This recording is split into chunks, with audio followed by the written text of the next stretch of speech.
Mathieu Bastaro, 1m83 et près de 120 kg, un physique hors norme pour un joueur unique. Un centre surpuissant derrière lequel se cache un homme fragile. Retour sur la trajectoire d'un écorché du rugby.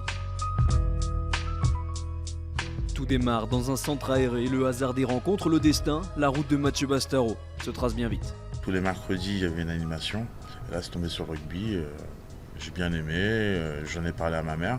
C'est plus mon père qui était contre, parce qu'il trouvait ça trop violent. Mais ma mère, du moment qu'on n'avait pas dans les pattes, ça lui allait. La suite, le Pôle France et le club de Massy, l'un des meilleurs centres de formation d'Île-de-France, où déjà son gabarit impressionne. Il était déjà même hors norme en termes de potentiel physique et de détermination. Ses charges font exploser les défenses à seulement 18 ans et en Fédéral 1, il crève l'écran. On peut dire qu'à 18 ans, il avait la maturité d'un joueur de 25 ans, avec toute la fraîcheur que ça pouvait comporter. C'est là que j'ai commencé, on va dire, entre guillemets, à me faire un nom. Un nom et un visage enfantin qu'il affiche pour la première fois à la télévision. J'ai visé un contrat pro sur un club d'élite de top 14. Et donc à partir de là, on verra comment ça se passe. Si ça se passe bien, pourquoi pas un jour intégrer l'équipe de France.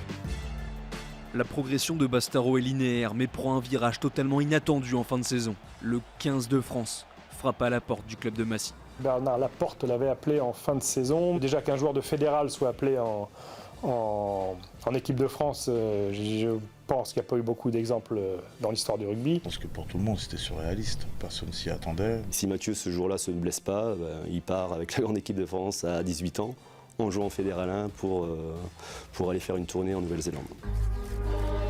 La Nouvelle-Zélande attendra, Bastaro reste en France, se soigne et signe au Stade français, champion de France en titre.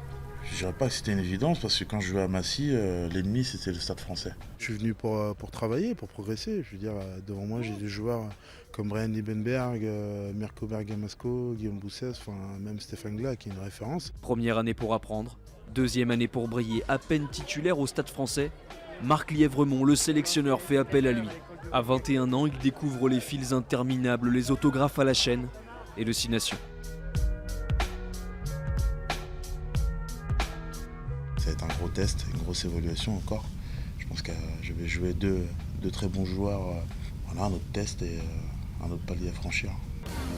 3 petits matchs seulement avec les Bleus et direction la Nouvelle-Zélande. Première erreur de parcours, première faille dans l'armure. Victime d'une prétendue agression dans la nuit de Wellington, les politiques s'emparent du dossier. Rapidement, le mensonge éclate, il n'a pas été attaqué. Une table de nuit à l'hôtel, quelques bières et voilà que les sanctions tombent. Bastaro est encore un gosse et il se retrouve seul face à la meute. On parle de dépression, de tentative de suicide, le stadiste touche le fond. Lièvremont, le sélectionneur, lui pardonne. Il joue les 5 matchs et remporte le Grand Chelem quelques mois plus tard, en 2010. Enfin, on a quelque chose à nous. Enfin, j'ai quelque chose à moi, quelque chose que je pourrais raconter à mes enfants, à ma famille. Après ça, rien. Le désert. Bastaro n'est plus que l'ombre de lui-même à Paris. Un club qui joue le maintien, il veut partir.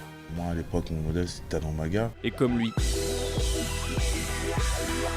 il prend la direction de Toulon, un club qui au fond lui ressemble. Le RCT ou Bastaro, on l'aime ou on le déteste. Mais sa réputation et ses kilos perdus n'impressionnent pas Laporte, qui attend toujours plus de Bastaroquette. J'ai eu une grosse explication avec lui en fin de saison dernière, je crois qu'il a compris, il a eu un déclic. J'ai dit c'est ça ou tu t'en vas quoi.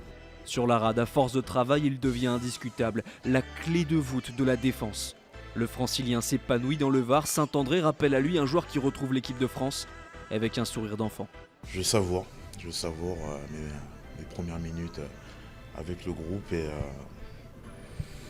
enfin voilà, c'est un sentiment particulier. Voilà. Un joueur qui malgré les succès reste à fleur de peau. Ses souffrances, ses doutes, ses craintes, il les livre sans retenue dans une autobiographie. Un acte fort qui démontre que Bastaro a mûri. Aujourd'hui, titulaire indiscuté ou presque du 15 de France, Mathieu Bastaro ne dispute que son premier mondial. L'occasion enfin de prouver au monde que l'enfant de Créteil a bel et bien grandi.